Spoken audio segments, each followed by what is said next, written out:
esse posicionamento. A gente lembra também que o PSB já fechou questão contra a reforma. Agora, apesar dessa fala do senador Romero Jucá, outras lideranças do governo aqui no Congresso ainda não jogaram a toalha, não. O deputado Beto Mansur, que é um dos principais deputados aí na linha de frente em busca desses votos, também deu declarações agora há pouco aqui na Câmara, disse que só vai parar aí de correr atrás dos votos para votar na semana que vem se o presidente Rodrigo Maia anunciar, então, o adiamento mesmo decisivo da votação da reforma. Rodrigo Maia que ainda não falou sobre isso. Bom, a gente segue falando de reforma da Previdência porque em São Paulo hoje o ministro Diogo Oliveira também falou sobre isso. E aí quem tem as informações pra gente é Vanessa Casalino, né? Boa noite, Vanessa. Oi, Mariana, boa noite para você, boa noite a todos. O ministro do Planejamento participou de um fórum sobre infraestrutura, investimento e geração de emprego promovido pelo jornal Estado de São Paulo e disse que a reforma da Previdência é um divisor de águas para o crescimento da economia. Explicou que num cenário de reforma a expectativa é de um PIB potencial de 3,5% nos próximos anos. E se a proposta não for aprovada, essa projeção é de cerca de 1%. Diogo Oliveira explicou que com o atual peso da Previdência nas contas públicas, não sobram recursos para o investimento para fazer o país crescer. Vamos ouvir. Quando você gasta 57% do seu orçamento só com Previdência, né, não sobra dinheiro para as outras áreas, não sobra dinheiro para a infraestrutura, não sobra dinheiro para a educação, não sobra dinheiro para a saúde. A folha de pagamento do governo federal é 10% do orçamento. É diferente de estados e municípios que têm folhas, né, em torno de 50%, 60%. A principal despesa do governo é a Previdência, é a que mais cresce. Diogo Oliveira disse ainda que essa melhora dos indicadores econômicos, a recuperação da economia, está baseada justamente na credibilidade adquirida com as reformas. E que se não houver avanço na da Previdência, vai haver então uma correção das expectativas, Mariana. Obrigada, Vanessa. E olha, o senador Romero Jucá, como eu disse, ele disse que essa decisão de admitir o adiamento da reforma foi feita em conjunto com o governo. Como a gente pode ver, o governo não mudou ainda o discurso. O próprio ministro falou sobre isso hoje e o presidente Michel Temer também seguiu na agenda pedindo apoios para a reforma da Previdência também. Quem tem as informações sobre isso é Daniele Popov, na redação da TV Brasil, né? Boa noite, Dani. Oi, Mariana, boa noite. Os prefeitos foram foco do governo nesta quarta-feira no apelo aí pela aprovação da reforma da Previdência. Eles foram recebidos pelo presidente Michel Temer em uma cerimônia no Palácio do Planalto na manhã de hoje. O presidente Temer destacou que há muita desinformação sobre a proposta e os parlamentares precisam saber que tem o apoio da população e dos prefeitos. Temer voltou a repetir que a reforma não prejudica praticamente ninguém, como, por exemplo, um trabalhador rural ou quem recebe aí o benefício de prestação continuada do BPC.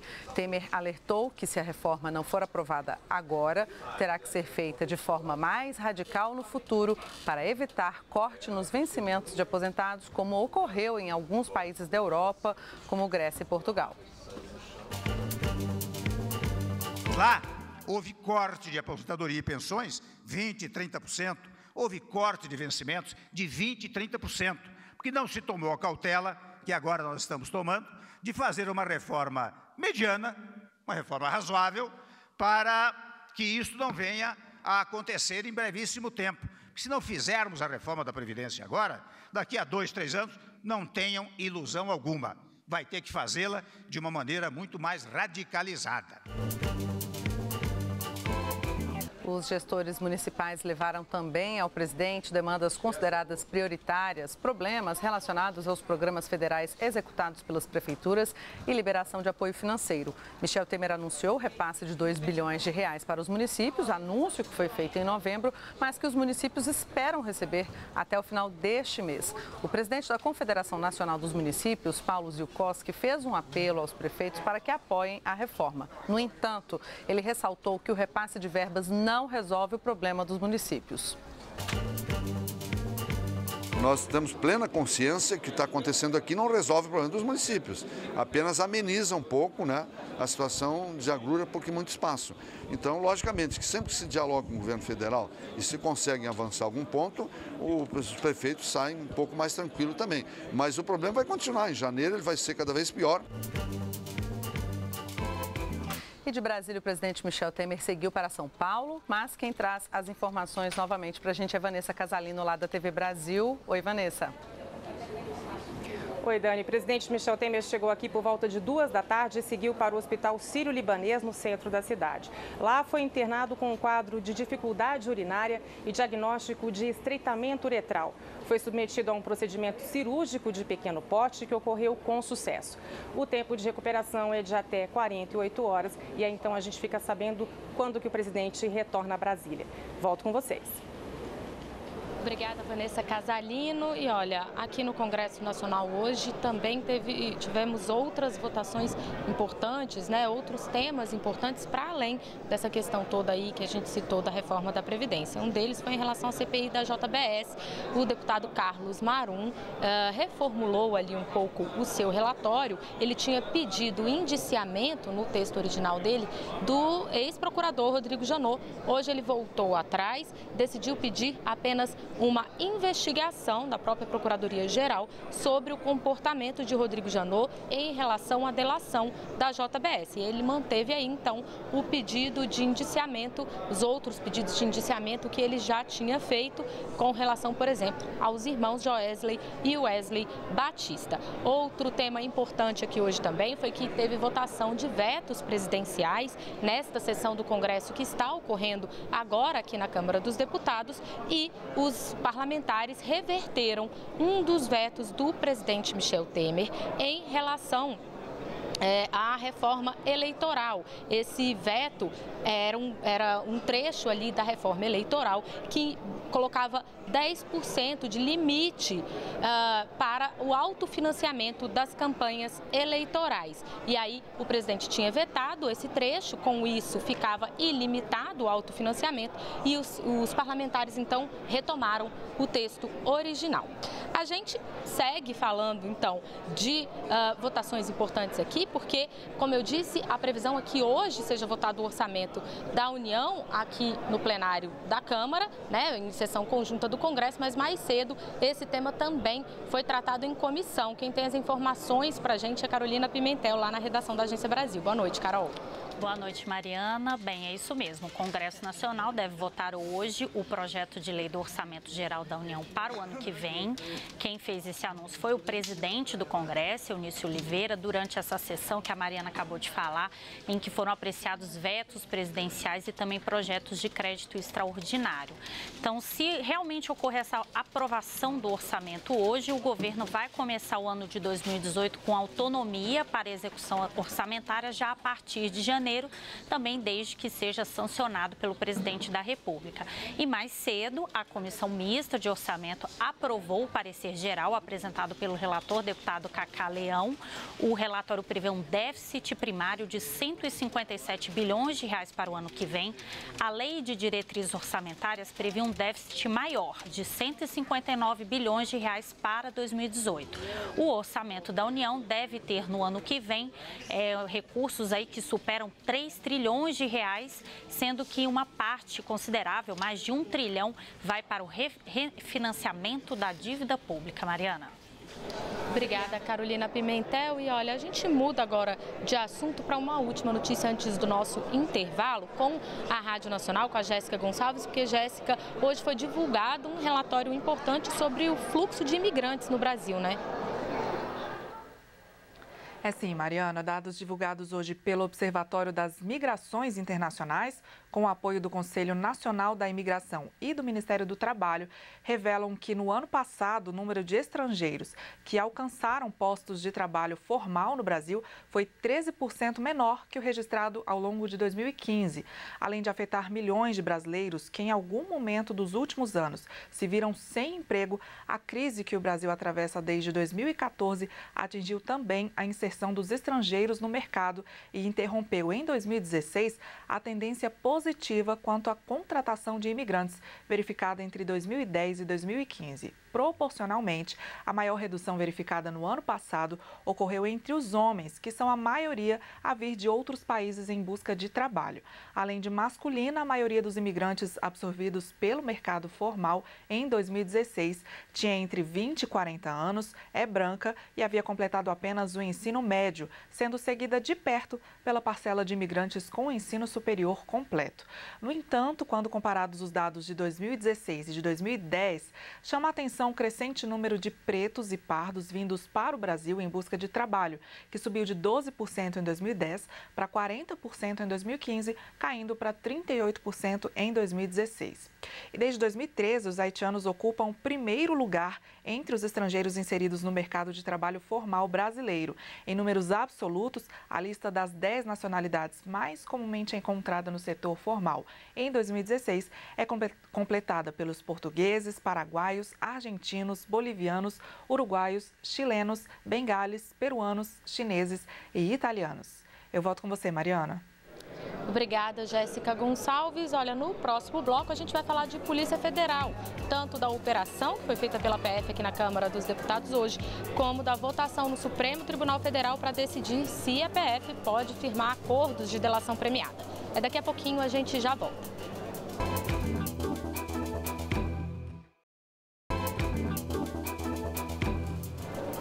Olá, eu sou Mariana Jungmann e nós estamos de volta com as notícias que circularam hoje nos corredores do Poder. No finalzinho do bloco passado, prometi para você informações sobre o julgamento que estava acontecendo no Supremo Tribunal Federal para decidir se a Polícia Federal pode firmar acordos de delação premiada. Olha, mais da metade dos ministros já votou, mas o julgamento foi suspenso agora há pouco, deve ser retomado amanhã, porque faltavam ali 2 ministros para votar. Então, o julgamento deve ser retomado amanhã. As informações que eu tenho sobre esse julgamento agora, nesse momento, é que ele começou hoje de manhã e o placar está 6-1 a favor de que as delações possam ser negociadas pela Polícia Federal, porém com divergências entre os ministros. Então, esse placar aí de 6-1 que está neste momento firmado, ele pode ainda se modificar, porque até o fim do julgamento, inclusive, os ministros podem mudar o voto ou podem entrar ali num acordo, então, sobre qual vai ser exatamente a jurisprudência que vão firmar nesse sentido. Hoje, ao longo do dia também, a Procuradoria-Geral da República foi chamada a se manifestar sobre esse assunto, porque a gente lembra que atualmente é a PGR quem firma também esses acordos de delação premiada. E aí a procuradora Raquel Dodge falou sobre isso. Quem acompanhou foi a Carolina Pimentel, da Agência Brasil, que vai trazer as informações para a gente, né, Carol? Isso, Mariana. Bem, Mariana, a Procuradoria-Geral da República é contra essa medida, né? A procuradora Raquel Dodge, ela falou durante o julgamento e defendeu que é inconstitucional a Polícia Federal negociar e firmar acordos de delação premiada sem a participação do Ministério Público. Para Raquel Dodge, um delegado da Polícia Federal não teria a prerrogativa de oferecer, por exemplo, prêmios, benefícios ao colaborador, uma vez que cabe somente ao Ministério Público esse papel de oferecer uma denúncia contra um eventual criminoso. Raquel Dodge argumentou também que, se for garantida a prerrogativa de delegados da Polícia Federal negociarem termos de acordo de delação premiada, essa exclusividade do Ministério Público, que está prevista na Constituição, seria indevidamente enfraquecida. Ela também argumenta que autorizar os delegados a negociar delações também pode enfraquecer o próprio instrumento aí da delação premiada. A Procuradora-Geral da República também destacou a importância das delações premiadas no combate à corrupção no país. Mariana. Obrigada, Carolina Pimentel. E olha, um dos pontos em comum aí nos votos dos ministros que já se manifestaram sobre esse assunto é o de que justamente a Procuradoria deve se manifestar sobre o acordo antes dele ser, então, homologado, mesmo que ele seja firmado, então, pela Polícia Federal. A gente lembra que já votaram os ministros Marco Aurélio Mello, Alexandre de Moraes, Luiz Roberto Barroso, Rosa Weber, Luiz Fux e Dias Toffoli. O ministro Edson Fachin foi o ministro que votou contra e amanhã devem votar, então, os ministros Celso de Mello e a presidente Carmen Lúcia. Enquanto isso, a Polícia Federal hoje de manhã amanheceu aqui na Câmara dos Deputados cumprindo o mandado e fazendo aí, então, uma operação. As informações sobre isso, quem tem pra gente é Jéssica Gonçalves, nos estúdios da Rádio Nacional. Mariana, pois é, os deputados federais Carlos Gagin, do POD, e Dulce Miranda, do PMDB do Tocantins, foram alvos de uma operação da Polícia Federal deflagrada nesta quarta-feira para investigar corrupção passiva e lavagem de dinheiro na execução de obras no Tocantins. Houve busca e apreensão nos gabinetes dos deputados na manhã de hoje. Os policiais saíram carregando malotes com documentos. A operação é um desdobramento da Operação Ápia, deflagrada em outubro do ano passado para desarticular uma organização criminosa que atuou no estado, fraudando licitações públicas e contratos para obras em rodovias estaduais, com valores que superaram a cifra de 850 milhões de reais. O esquema teria contado com empréstimos bancários internacionais e com recursos do BNDES, no valor de mais de 1 bilhão e 200 milhões de reais. Além dos mandados em Brasília, houve cumprimento de ordens judiciais em Palmas e Araguaína, no Tocantins. O chefe de gabinete do deputado Gagin, Antônio Júnior, informou que o deputado foi levado para prestar depoimento na manhã de hoje. A assessoria de Dulce Miranda ainda não retornou os contatos da reportagem e nem o governo do Tocantins. A Rádio Nacional também não conseguiu contato com a construtora Rio Tocantins. É com você, Mariana. Obrigada, Jéssica Gonçalves. E aí, como a Jéssica disse, o deputado Gagin é do Podemos, né? POD é aí, então, a abreviação para o partido Podemos. A gente vai agora falar no Rio de Janeiro com o Maurício de Almeida, porque hoje, mais uma vez, teve interrogatório lá no Rio. Dessa vez foi o irmão do ex-governador Sérgio Cabral que prestou depoimento, né, Maurício? Boa noite. Olá, Mariana, boa noite. Foi isso mesmo, Maurício Cabral prestou depoimento hoje ao juiz Marcelo Bretas, aqui na Justiça Federal do Rio de Janeiro. Ele negou ter recebido qualquer tipo de propina, mas admitiu que tem um escritório de publicidade e que a conta desse escritório de publicidade recebeu um depósito de R$240 mil. Depósito que foi realizado por Carlos Miranda, apontado como operador do esquema de Sérgio Cabral. Mas, segundo Maurício Cabral, esse depósito foi para um serviço que o escritório de publicidade iria realizar. Só que esse serviço nunca aconteceu.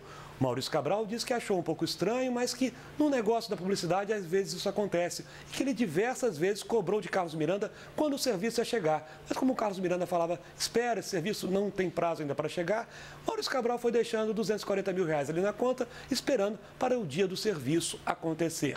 O juiz Marcelo Bretas achou o fato um pouco estranho, mas Maurício Cabral garantiu que o dinheiro era honesto para um serviço e que esse dinheiro está lá e, se precisar, ele devolve o dinheiro. Na minha conta, Mariana, nunca ninguém depositou R$240 mil e pediu para eu ficar esperando em casa.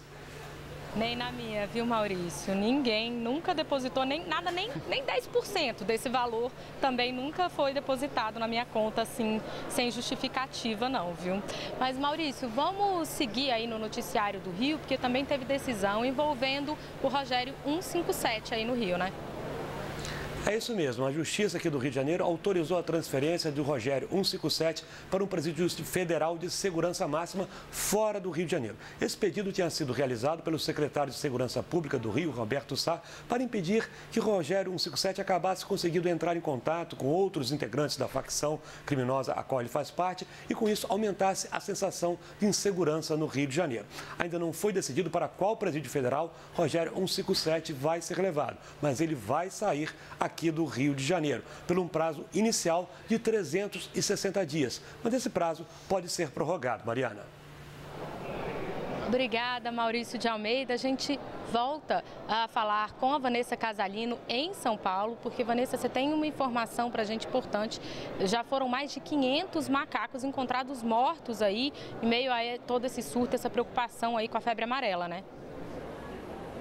É isso, Mariana. Um balanço da Secretaria Estadual de Saúde mostrou que são 501 macacos que morreram em pouco mais de um ano por causa da febre amarela. É o total de casos confirmados entre os mais de 2.000 macacos suspeitos e analisados. A região de Campinas concentrou o maior número de animais mortos, 74% do total. Nas proximidades aqui da capital, Mariporã é a cidade com mais casos confirmados, 30 ao todo. Guarulhos, que também fica aqui na região metropolitana, teve a primeira morte de macaco confirmada pelo Instituto Adolfo Lutz, também por causa da doença, isso agora em dezembro. Até o momento foram confirmados 23 casos de contaminação de febre amarela silvestre em seres humanos e 10 dessas pessoas morreram. Aqui na capital, a meta continua sendo vacinar 2.400.000 pessoas. Essas mortes, Mariana, foram todas no interior do estado. Volto com você. Obrigada, Vanessa Casalino. E olha, a gente segue falando de saúde e de vacinação com a Carolina Pimentel novamente, porque, Carolina, a Anvisa liberou aí vacinas em farmácias, né? Isso, Mariana, foi liberado. Farmácias e drogarias de todo o país vão poder oferecer esse serviço de vacinação. A Agência Nacional de Vigilância Sanitária aprovou uma resolução autorizando essa prestação de serviço. A vacinação em farmácias e drogarias já era regulamentada em pelo menos 4 estados e no Distrito Federal. Agora, com essa decisão da Anvisa, vai valer para todos os estados do país.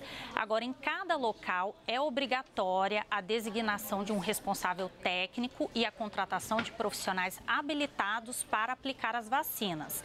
As instalações precisam ter um ambiente refrigerado para armazenar as vacinas e também cuidado no transporte dos materiais para que não prejudique a qualidade. As regras aprovadas também prevêem obrigatoriedade de registro das informações nos cartões de vacinação. Mariana. Carolina Pimentel, eu vou continuar falando com você daqui a pouquinho para a gente ter mais uma última informação aí da Agência Brasil, mas antes vou fazer aqui uma atualização sobre o estado de saúde do presidente Michel Temer, que a gente deu no primeiro bloco, né, que ele está internado em São Paulo, e aí a gente recebeu aqui agora essa atualização que após passar por procedimento cirúrgico em São Paulo na tarde de hoje, o presidente Michel Temer retornará a Brasília na manhã desta quinta-feira com liberação da equipe médica que o acompanha. Ele espera ainda para amanhã a leitura da emenda aglutinativa do deputado Arthur Maia sobre a reforma da Previdência. Somente depois disso, o presidente discutirá com os presidentes do Senado, Eunício Oliveira, e da Câmara dos Deputados, Rodrigo Maia, a data de votação da proposta e essa é a nota, então, da Secretaria Especial de Comunicação Social da Presidência da República. A gente segue, então, falando novamente com a Carolina Pimentel, que ela tem informações internacionais para a gente, mas envolvendo a Odebrecht, né, Carol? Mariana, o ex-vice-ministro de Transportes da Colômbia, Gabriel Garcia Morales, foi condenado a 6 anos de prisão por ter recebido mais de 6 milhões de dólares da Odebrecht em troca de favorecer a construtora no contrato de uma obra pública no país. Já o México proibiu a construtora brasileira de firmar contratos públicos no país por 4 anos. Essa punição foi aplicada depois que foi constatada a cobrança indevida de mais de 6 milhões de dólares em um projeto de uma refinaria. A Odebrecht fica então proibida de participar de licitações ou celebrar contratos com o governo mexicano, com a Procuradoria-Geral da República e também com os estados do país. E a gente lembra que este mês o Peru também tomou uma decisão condenando aí a prisão preventiva a 4 ex-executivos que atuavam aí como sócios da construtora no país. Volto com você, Mariana. Obrigada, Carolina Pimentel. E com todas essas notícias, a gente encerra os Nos Corredores do Poder de hoje. Te espero aqui novamente amanhã. Uma boa noite.